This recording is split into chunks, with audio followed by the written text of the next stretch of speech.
I am Chief Abdul Jalal Husseini. I am the District Planning Officer for Bolga East District Assembly. I am here to take away a number of things from this very important workshop. Looking at the work I do, which is got to do largely with community level development, which is supposed to be a product of the evidence you generate from the community level and how it would inform the crafting of development plans and then reporting on how you implement same thereof. So this is actually an eye-opener for me as a district planning officer, because at the end of the day, planning without implementation, it's just better if you just left the planning to aside and then sat in your own small corner.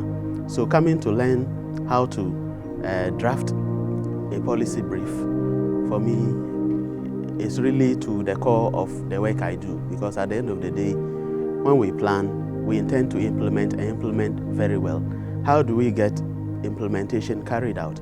You get implementation by seeking the buy-in of people who matter, duty bearers, the Honorable District Chief Executives, the members of Parliament, ministers of state.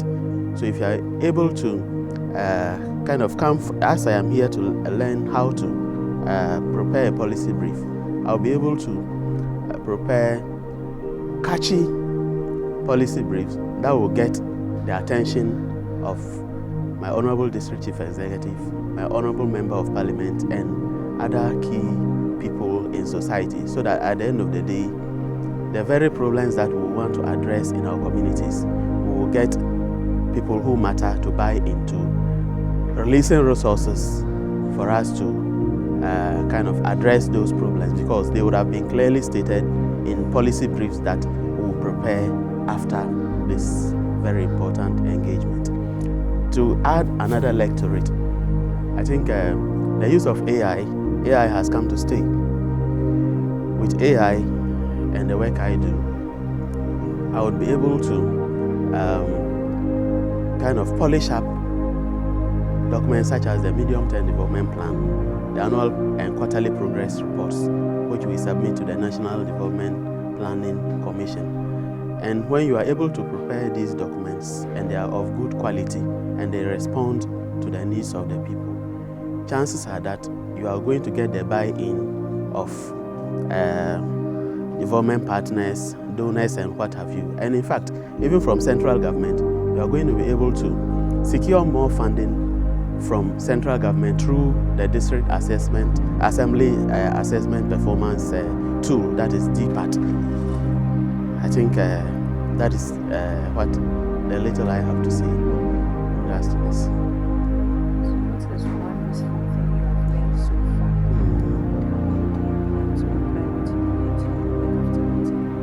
Yes, one useful thing I have learned here is how to prepare a policy brief that would attract the attention of the politician, so to speak. Because at the end of the day, whatever I do as a planning officer, if it gets the buy-in of my political head, I think chances are that he will release the necessary resources for us to implement what we have captured in the policy briefs. We interact with people at the community level. We know at first hand what happens in the communities, and heads of department and unit of the assembly, they report to me as the secretary of the district planning coordinating unit. So I get to see a lot of things that some other officers don't see. So I will be able to synthesize all this and come out with very good policy briefs that my Honorable DCE, Honorable Member of Parliament, and other big people would buy in and support us to implement for the good of the district. Yeah, my final words to the organizers is that I think Yeah, the trainings like this are really good. They are really good, and we would wish that maybe we do some kind of expansion of the number of districts that benefit under this E4D project. For us in our districts, I think it will be lazy on our part to say that we want further training on this. Since Mr. Awal and some of his colleagues have taken us through a number of trainings, we would wish that other districts too are able to benefit from these kinds of trainings, because since we started benefiting from trainings like this from CDD, I think we have been performing very well when it comes to DPAD assessment. Even our annual progress report has always been rated highly. Our medium-term development plans have always been rated highly. There was even a time where among the very first districts in the Upper East region to have our medium-term development plan certified, all thanks to the E4D project. So we would wish that the organizers, if they could, kind of extend it to other districts too. For me, it would have been good. That's a little addition I have to make. My name is Awal Ahmed Karyama. I work at Rice Ghana as Executive Director. I think this training is very important because we are dealing with an ecosystem where the use of evidence for development is not very well matured. There are a lot of stakeholders who, for fear of political victimization and others, will not be able to do what is proper. And so the civil society is supporting that process by ensuring that the evidence that they need to be able to do their work and cover their tracks and be able to back up what they are doing is important. And for us as civil society, we need to have that capacity so that we can support them to make compelling arguments by presenting evidence in a manner that is accessible, that is attractive to everybody, that speaks to the issues of policy with coherence and the necessary evidence. So this training on how to develop policy briefs and how to organize our thought together using evidence to promote evidence-informed policy making at the local governance level is very critical for the work we do. And I think that beyond just promoting equitable development at the community level, it enhances our capacity as civil society to be able to demonstrate our relevance in terms of the work we do and how we shape national development in an era where increasingly our development discourse is more politicized than use of objectivity. Yes, so one of the critical things I have learned is the timing. So there are some important components about policy brief that we have learned. And one of the critical aspects is the timing. You may write as a beautiful policy brief as you like. If you don't time it to a particular context or a particular situation or a particular cycle in the local governance structure or process, then you may miss a point. So I've learned that timing is very important. The brevity of it is very important. And communicating clearly and providing policy options that are feasible within a certain context is very important. So going forward, Rice Ghana is an organization that is interested in strengthening local governance systems, and this really provides an opportunity for us to create a group of people who are interested in promoting the use of evidence-informed policy making as a way of championing and monitoring local development and ensuring accountability. So going forward, what we'll do is to support our team at the office level as well as some of our networks within the local governance setup to be able to adopt some of the processes and approaches that can help promote evidence-informed policy making, particularly using policy briefs, and that is grounded in evidence. My name is Safayak Lima Tuyakubu. I work with Kodak as the programs lead, and I was so excited when invited by CDD to participate in this training on policy brief. Why? Because we have always seen bigger organizations write policy briefs and in most cases are attended to some key opinion leaders and stakeholders in most cases will go to listen to. But when it comes to the case of Kodak, mostly we don't have some of, especially issues that we work at the local level. And there are a number of issues we think some key stakeholders at the national level should pay attention to. But for the fact that we lack access to getting up there, we are unable to have some of these things channeled. So for example, like I mentioned earlier on, there was this project we did in collaboration with CDD in the past. That was the Osiwa project, where at certain point in time we're trying to get the district assemblies engaged and to put to use their district substructures. I mean the unit committee, the zona area councils. But it was not just working for us. Not that the district assembly key stakeholders did not understand the concept, but it was coming in with some costs that they saw it to be something that they couldn't have accommodated in their medium-term development plan, especially taking into consideration how tight their budgets are. And so I was so excited when I had this information that, because though in the past we have always lobbied CDD for such trainings, I think it was just the best time, especially now that we have the district assemblies preparing their medium-term development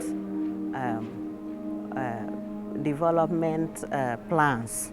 It is a very good time and we are happy participating in this.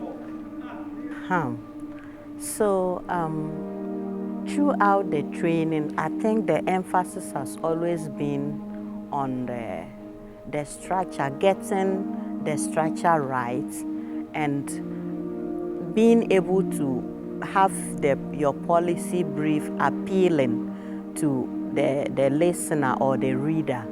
And this is what just strived me.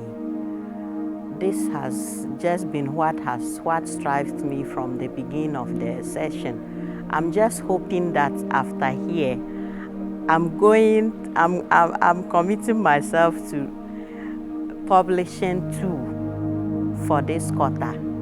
And my prayer is that somebody elsewhere, possibly even not, if not at the national level, but a philanthropist from the community level will definitely do something about it.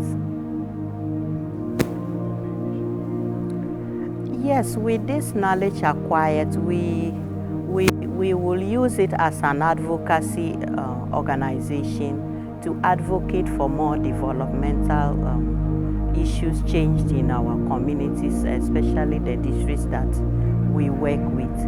We will closely engage with duty bearers and even making sure that most of their thoughts future match in these documents that we will be developing as policy briefs. Especially when it comes to my organization, I think in fact it will help us a lot. We are going to write not just policy briefs, but briefs that are going to hit the minds of people to respond immediately. Thank you. I thought you'd have. So I think the challenge here would be that for evidence, when evidence is there, even in most cases, the evidence will speak for itself.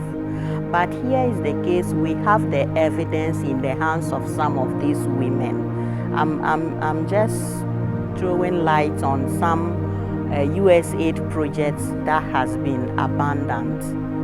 Going around the communities, you see a number of these projects being abandoned. So I think if the common fund, the district common fund is able to support, elevate some of these projects, it will help, it will go a long way helping our women groups and their community.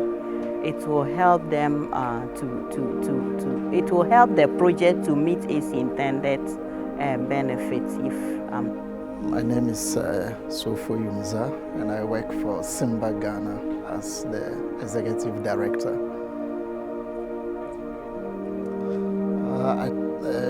for us at Simba Ghana, our work evolves around generating evidence and then using the evidence to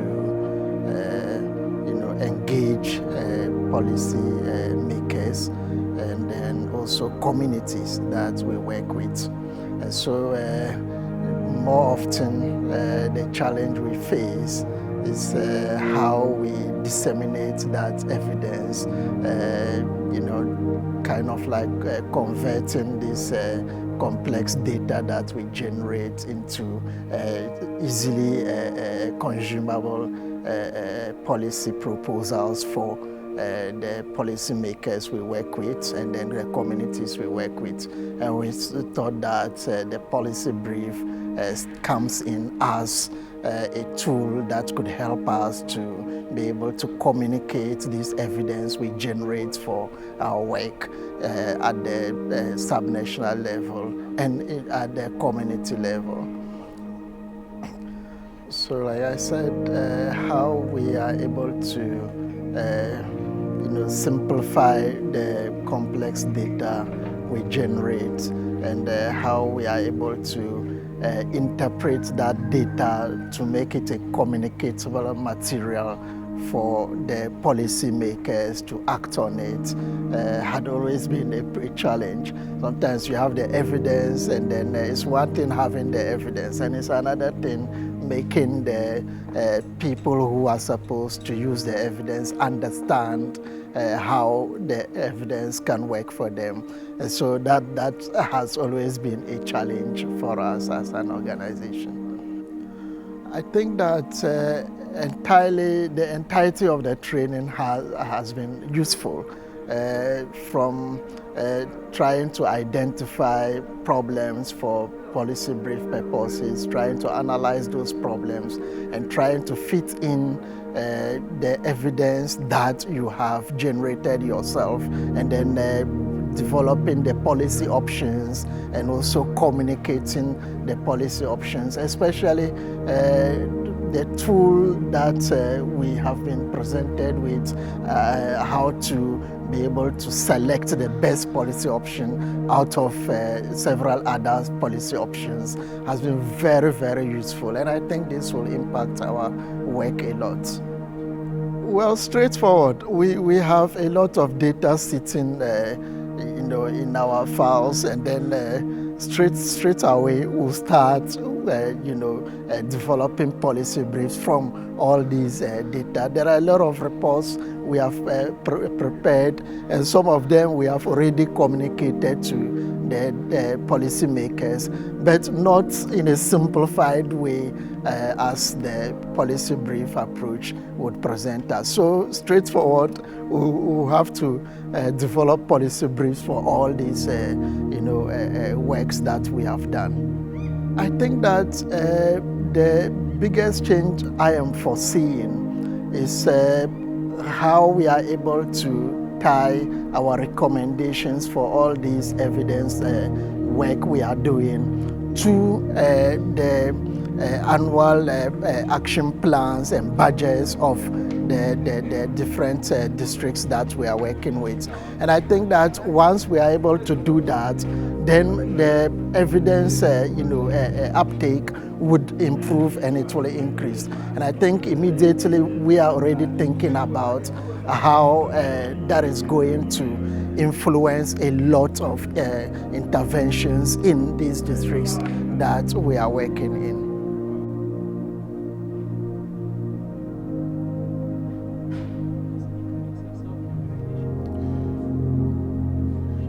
So my name is Isif Lampo, Senior Governance Advisor in the African Center for Parliamentary Affairs. So essentially my role is, I was leading the project called Data for Accountability. And in this role, I coordinate with our partners in terms of how we can work together to ensure that parliamentarians actually enhance in terms of capacity building to sort of promote evidence use in the way that they do in Parliament. So essentially my work is to sort of provide the necessary data that would enhance their work in Parliament in terms of committee work, in terms of how they provide, how they pursue advocacy work in Parliament and other kinds of work, and also coordinate with our partners who are the Ghana Statistical Service, as well as other partners like CDD and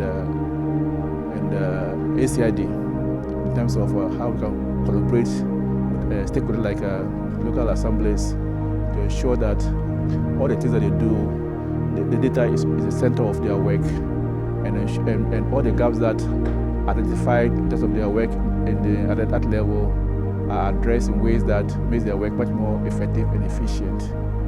So in brief, what I do at the SEPA is to, among other things, promote work, research, and coordinate with partners, ensuring that data for accountability and evidence use is promoted among our stakeholders. Policy training on policy writing is very relevant at this time because, you know, for everything that you do is how you communicate your resource, how you communicate your message. And we've realized that, particularly at the local level, key stakeholders like planning officers, budget officers, and other key workers at that level, these are very obvious gaps that we have identified with our partners like CDD and ICID. And clearly, they need to, first of all, policy writing entails a number of things. How do you identify the problem that you want to talk about, address? So this training supports our key stakeholders to see how they can identify a problem, come up with the policy options, and be able to sort of put together information that will sort of invite the duty bearers to work on the particular policy option that they are recommending. So if you are not able to sort of put together a message or information that is actually relevant to a duty bearer, of course they won't be able to sort of it wouldn't appeal to them to work on. So that will also entail, how do you cap your title to make it interesting for them to sort of even first of all look at the policy option you're providing, and also the content. How do you arrange it? That makes it very, very succinct, clear, and to the point. So all this is requires some kind of techniques, some kind of skill that they will need from this kind of training, so that first of all they're able to identify a problem, analyze it, count policy options, and put together a well-structured policy brief that will make the duty bearer to be able to sort of read it and take action on it. So that is why I think that this particular training is so timely for this type of audience that we engaged today for the past 2 or 3 days. Yes. Time, stakeholders at this level base their policy recommendation on anecdotal evidence, anecdotal works. But this particular workshop is trying to make them much more scientific. That if there's an issue that you want to address, there's a way to go about it. You have to first of all go through some kind of processes, including, as I said before, identifying a problem, and to see that problem, is it germane to the issue that you are trying to address? If it is so, how do you analyze it and come up with policy options? So clearly, this training sort of gives those kind of tools of first of all identify a problem, and then see how you can analyze it by way of knowing the root cause of the problem, and then come up with solutions that will then tell you, okay, a number of options are there, and also critically, which of the options is much more efficient in terms of implementation, because sometimes they will be very good options, but they will be costly to implement. It may not have that kind of political support. Are you with me? So therefore, it's very important that if you know how to go about this kind of things, you know, okay, is it politically acceptable? Is it cost effective?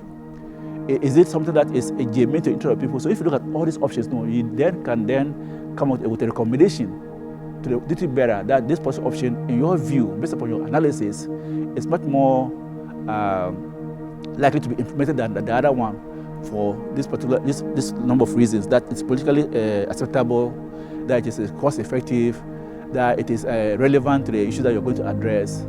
And that way, it's much more, if you will, there's a much more rigor that goes into it, it's valid and also relevant to the issue that you're addressing than based on just anecdotal emotions that this has been done. You have to prove why it has been done.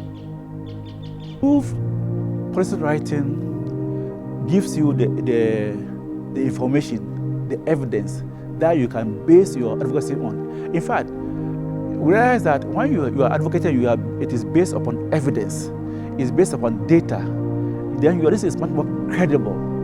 You're not more dabbling in emotions or, if you will, anecdotes, but you're basing your advocacy on very concrete information, data, evidence that you can back your advocacy with, which is much more credible than otherwise. So for us, as part of this work, we encourage assemblymen and women to learn how to, if you will, learn to write policy briefs based upon concrete evidence, based upon proper analysis, that would therefore lend credibility to their advocacy, if you will.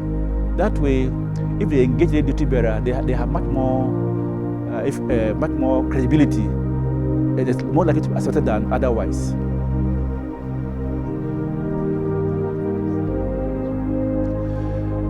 Yes, so normally this is a very interesting question, because for any, if you will, any person who supports kind of training, you have a certain level of control in terms of how the training is delivered, okay? But in terms of how the impact, how the people who receive your training, how they use it to do work, something that you have to sort of engineer in a way by encouraging them to use that information that they've gathered to inform their policy writing. But at the level of impact, you're only hoping that these recipients of training, knowledge that they've gained, use the knowledge where you have no control.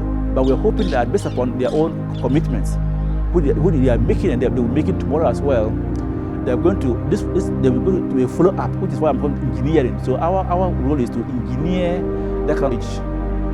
It is our hope that these officials will use the knowledge they've gained in their work in terms of providing very effective policy briefs. And these policy briefs identify the problem, address the problem. In that case, it will then have, and if it's adopted by the duty bearer, i.e. the DCE, it is going to actually provide that kind of solution that they are looking for. So if, for example, identify a problem on sanitation that needs to be tackled in the community, and they write a very good policy brief, and the DCE or whoever is going to implement it takes it up and they carry it out, that's going to be very impactful. So our hope is that, having given them this kind of skills and knowledge, they apply it in writing very powerful briefing notes, policy briefs. And these policy briefs, if they are catchy, if they are compelling, then the DCE, duty bearer, is more likely to apply it, utilize it, in terms of working on it to address a particular problem in the community. That's where the impact will come from. But like I said, we've done our level best, and knowing that when you impart knowledge, it's the person who has the knowledge that has to apply it. At that level, your control there is limited. So but we engineer by encouraging them through follow-up prompts to see to what extent they can apply the knowledge gained here, writing very good policy briefs that will attract the attention of the duty bearer by way of him or her carrying out a particular brief in terms of addressing a problem that has been identified in the community, i.e. sanitation or school education, school feeding issues. So that's our aim with this kind of workshop, hoping that those who have benefited from it will apply the skills and knowledge they gain erecting very good, effective policy briefs that will attract the attention of the duty bearer. Without a doubt, the collaboration between CDD and ACID is very effective, and for us from ASEPA, it's very timely. In the sense that, first of all, by coming together, we're able to sort of leverage our various strengths to pursue a... Yes, so my name is Mohammed Awal.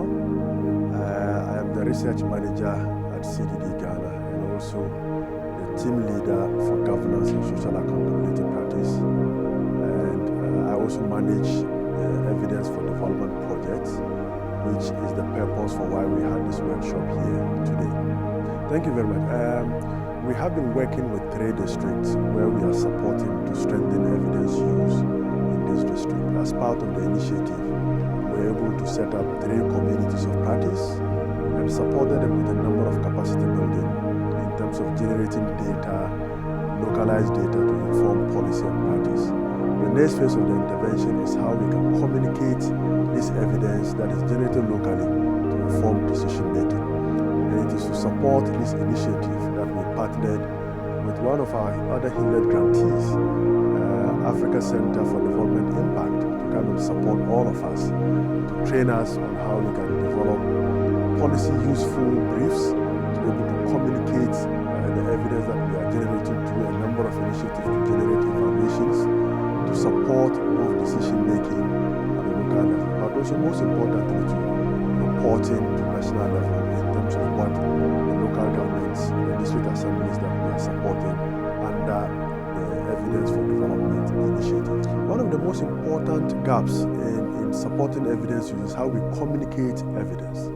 In a lot of the districts or even the policy spaces, it's not necessarily the lack of evidence. It is how the evidence that exists is communicated to support its use. And we found out that at a district level, there is a lot of evidence that we've generated ourselves, evidence that some of our partners have generated, but we are not able to communicate it to support policy action.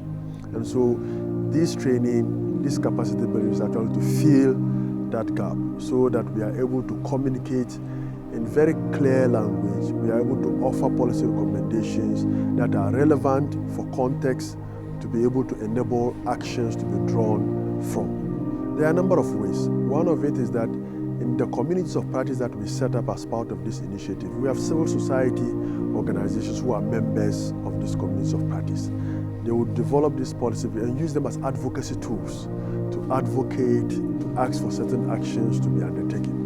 We also have government bureaucrats who are members of these communities of practice. We are hoping that this training will offer them an opportunity to break down their own policy document and share this policy document with other constituencies, other communities, other citizen groups who would understand better what the policy positions of the assemblies is. We are also hoping that within the bureaucracy itself, there will be a number of policy communications that can help among departments, among authority levels, so that specific actions and decisions are communicated clearly and actions are taken upon to address some of the development challenges that these assemblies are facing based on the evidence that we are curating, we are generating by ourselves as civil society, but also working in this community with our local government partners to generate the kinds of evidence, and we are able to communicate it to inform policy action, decision making and practice at these local governments. It's very critical because we are all one Hewlett grantees. We all are doing similar work. ACDI is supporting at the national level to strengthen Ministries Department, Research Department, Parliament's Research Department, and other actors on how they can communicate evidence more effectively for use. Our partners, ASEPA, has been working also to strengthen parliamentary oversight. Many of the communities of practice that we set up have also local representatives of the people who are members of these communities of practice. And so with that capacity, we thought that collaborating and working together to be able to advance the mutual benefit of trying to strengthen evidence use would actually be achieved through these kinds of collaboration. We hope to find more opportunities and more areas where we can complement each other's effort, the capacities that the 3 organizations will bring together to be able to advance capacities, motivations, and to be able to move the field forward in terms of getting everybody to be involved in the evidence ecosystem to promote better development outcomes. There are a number of things. One, currently our local governments, our district assemblies have developed their medium-term development plan. When you look at some of these plans, they are about 300, 400 pages. We are hoping that with the training today, they can be able to synthesize this medium-term development plan into not less than 5 pages and share with key authority stakeholders at the local government level, and even share with communities as well. We are hoping that after this training, our civil society partners would also support to generate evidence and communicate it using the policy brief as advocacy tool to be able to advance evidence use at the local level. And we are hoping that they would also engage in media conversations. They would also, our members of parliament, the local assemblies, representatives would also use policy briefs as a tool to communicate their constituencies' needs to the district assembly authorities so that there is some action to address some of the development challenges that the communities that they are representing are facing. No, I think that this is a very excellent collaboration. I want to talk about that first, because bringing all of us who are working in this evidence ecosystem to try and ensure that from the national level to the sub-national level, we are able to build capacities, create the kinds of environment that can facilitate evidence generation and its use. That for me is a great effort, and I think that we can achieve greater effort at scale if we partner with one another to be able to do so. We are hoping that this will not be the end in terms of our collaboration. Over the years, CDD has always been convening at the national level every organization, both government and civil society and research think tanks, to come and share the kind of work that we are doing. And today's collaboration is a testament of all of us knowing what we are doing and finding the opportunity to leverage on each other's capacity, organizational capacity, to be able to advance our mutual interest of ensuring evidence-informed policy decision-making, both at the national level and at the local level. And we hope that this collaboration will open a lot more opportunities for the three organizations, but also with others, including our local civil society partners, the district assemblies, local government authorities that we are working with, so that we can be able to improve development outcomes for our people. All right, my name is Professor Charles Amwate. I'm the Executive Director for the African Center for Development Impact. Yes, this training program is so timely in the sense that we have focused a lot on supporting officials at the national level in developing policy briefs that can inform decision makers and guide them in terms of making policy decisions. This time around, we want to focus on at the decentralized level where a lot of the actions take place, and yet we have a focus on building capacity in generating locally relevant evidence to support decisions at the assembly level. And this is the first time such a training program is being organized, and we're very happy that we are supporting such capacity building at a decentralized level. Yes, we have been, our district assemblies through the planning officers have been preparing the district annual progress report, which basically reports on progress of implementation of the district medium-term development plans. But most of the time the reports are very voluminous and they don't get to the attention of decision makers at the district level.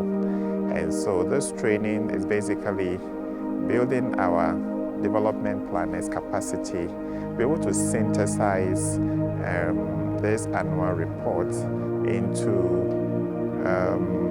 policy briefs, 2-3 pages that will be addressed to decision makers within the district so that it can be used to inform critical decisions at the district. With this capacity building, our planners will be able to put together some of the evaluation findings into policy briefs that can be produced very quickly and addressing very critical priority issues within the district. We hope that with this approach, we wouldn't have to wait every year for the annual progress report. All the changes happening within various sectors at the district level, we can report on them through policy briefs so that actions can be taken immediately to address any emerging issues. Yes, we're hoping that our planners and assembly members who were beneficiaries of this training will go back and utilize the skills. We have exposed them to how to synthesize report, how to analyze data, even how to use AI to help them in the analysis and the synthesis of their report. We are very hopeful that they'll be able to put this into practice. In fact, we are guiding them already to start preparing some of the policy briefs, which they started working on here. In the next few weeks, we want to guide them, providing the needed reviews so that these work can be published, and also we create opportunities for them to be disseminated so that these findings get to the decision makers, and we ensure that decisions are taken to implement the policy recommendations. Yes, we are very excited about our partnership with CDD and ASEPA, that's the African Center for Parliamentary Affairs. We are all supported through the Hewlett Foundation, and it's amazing that we could all collaborate, bring our expertise together to support local governance, capacity building at the district level. We hope to maintain our collaboration in terms of our work with the Ghana Statistical Service, our work with Parliament and other arms of government. Well, the next step for ACDI is we want to make sure that this training is scaled up. We just touched on 3 districts, but we have over 260 districts. We want to ensure that this capacity building program on policy brief writing is scaled up across all the districts. We also want to engage with the sectors. We're talking about the ministries, departments, and agencies, so that all the focal persons on research and M&E also get equipped with policy brief writing, so that it becomes the norm that when we prepare our annual progress report in line with the NDPC's medium-term development framework, and that we support that also with policy briefs that can reach the decks of our decision makers very quickly. And we also we don't want to wait till the end of the year when we prepare annual progress report to know what is happening, what needs to be improved upon. Policy briefs will allow us to get report on emerging issues and take decisions as quickly as possible. Yes, it's been really exciting, 3 days of training. We are very happy that we have moved out of the national capital, and we are now engaging with the grassroots. We are hoping that this capacity building will continue so that we can start seeing the needed changes at the decentralized level where our efforts are most needed.